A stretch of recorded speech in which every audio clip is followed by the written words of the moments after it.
ఆయన అడుగుతున్నాడు, దావీదు కుమారుడా నన్ను కరుణించుము, దయతోని నన్ను కరుణించుమని అడుగుతున్నాడు. యేసు ప్రభు వింటానే ఉన్నాడు, దాటి వెళ్ళిపోతున్నాడు, వింటానే ఉన్నాడు, దాటి వెళ్ళిపోతున్నాడు. ఆయన బాగా దూరం వెళ్ళిపోయాడు. బాగా దూరం వెళ్ళిపోయినప్పుడు ఇక్కడ కూర్చున్న ఆయన్ని అందరూ అంటున్నారు, ఆయన దాటి వెళ్ళిపోయాడు, నువ్వింకా ఆయన చాలా బిజీగా ఉన్నాడు, ఇంకా నువ్వు నోరు మూసుకో అని వారందరూ చెప్తుంటే, వారు ఎంత గట్టిగా చెప్తున్నారో దానికంటే ఇంకా సౌండ్ ఇంక్రీజ్ చేశాడు. సౌండ్ ఇంక్రీజ్ చేసి అంటున్నాడు, దావీదు కుమారుడా నన్ను దాటిపోవద్దు అని. అంత దూరం వెళ్ళిన యేసయ్య ఆగిపోయాడని బైబిల్ సెలవిస్తుంది. ఆగిపోయి ఆ వ్యక్తిని తీసుకురాను. ఎందుకు యేసు ప్రభు ఇక్కడ ఆగలేదు? ఎందుకు యేసు ప్రభు ఆయన పిలిచినప్పుడు ఆగలేదంటే, దేవుడు యేసుక్రీస్తు చూస్తున్నాడు హౌ సిన్సియర్లీ, హౌ ఆయన ఎంత సీరియస్గా ఉన్నాడు ఈ యొక్క ప్రార్థన మీద, ఆయన యొక్క అవసరత మీద. నాకు 2 పిల్లలు ఉన్నారండి. 2 పిల్లలు కూడా చాలా అద్భుతమైన వాళ్ళం.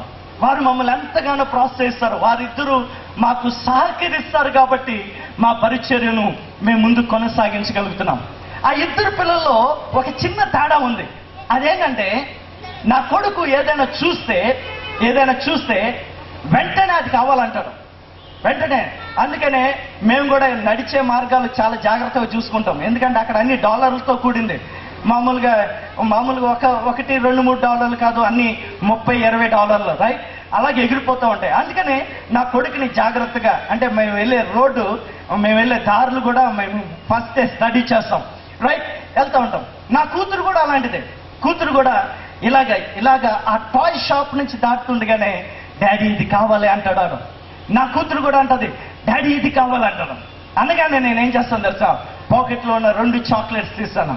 చాక్లెట్స్ తీసేగానే ఇద్దరికి ఇస్తే వారిద్దరు కూడా చక్కగా చాక్లెట్ తినేస్తారు. తినేసిన తర్వాత మేము ఆ షాప్ దాటేసి వెళ్ళిపోతే నా కూతురు మర్చిపోద్ది. నా కూతురు ఏం అడుగుతుందో అది మర్చిపోయి ఈ చాక్లెట్లో పడిపోయి ఒక అయోమయంలాగా చాక్లెట్లో పడిపోయి అలాగే వెళ్ళిపోతూ ఉంటుంది. కానీ నా కొడుకు మాత్రం ఇంటికి వచ్చిన తర్వాత కూడా, డాడీ నీకు గుర్తుందా నేను అడిగిన టాయ్ నువ్వు రేపు తెచ్చాయి. నేను అనుకుంటాను వీడికి అంత మెమరీ పవర్ రా అనుకుంటాను నేను. అది కొన్నంత వరకు నాకు కీప్ ఆన్ రిమైండింగ్. ఇప్పటికీ కూడా వాడికి ఎప్పుడో నేను ఇండియా వచ్చినప్పుడు ఒక పజిల్ కొన్నమాట. ఫోన్ చేసినప్పుడల్లా నాకేదో జ్ఞాపక శక్తి తక్కువ అన్నట్టు, డాడీ హౌ ఆర్ యూ, బాగున్నారా, ఓకే, పజిల్ మర్చిపోతాం.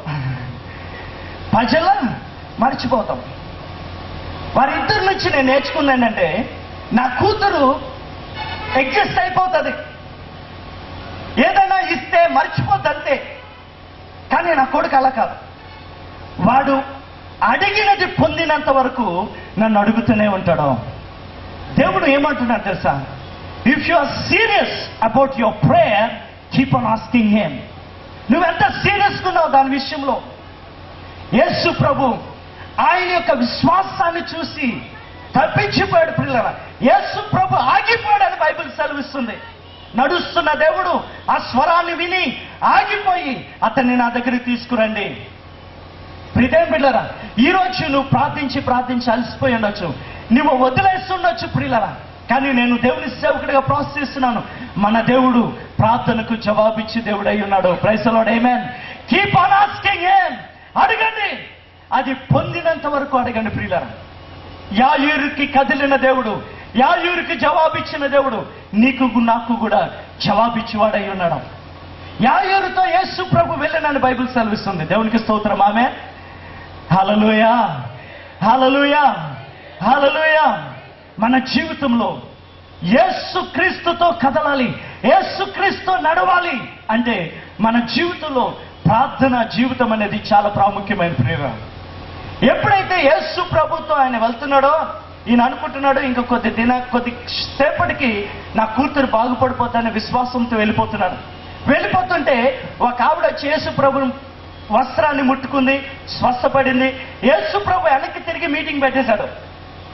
మీటింగ్ పెట్టగానే ఈయనేమో చేతులు గులుపుకుంటున్నాడు, టైం అయిపోతుంది సార్, నా కూతురు అర్జెంటు, మీరేమో ఇక్కడ మీటింగ్ పెట్టేశారు, మళ్ళా ప్రసంగం చేస్తున్నారు, అయ్యా పదండి అని ఎంత తోస్తున్నా సరే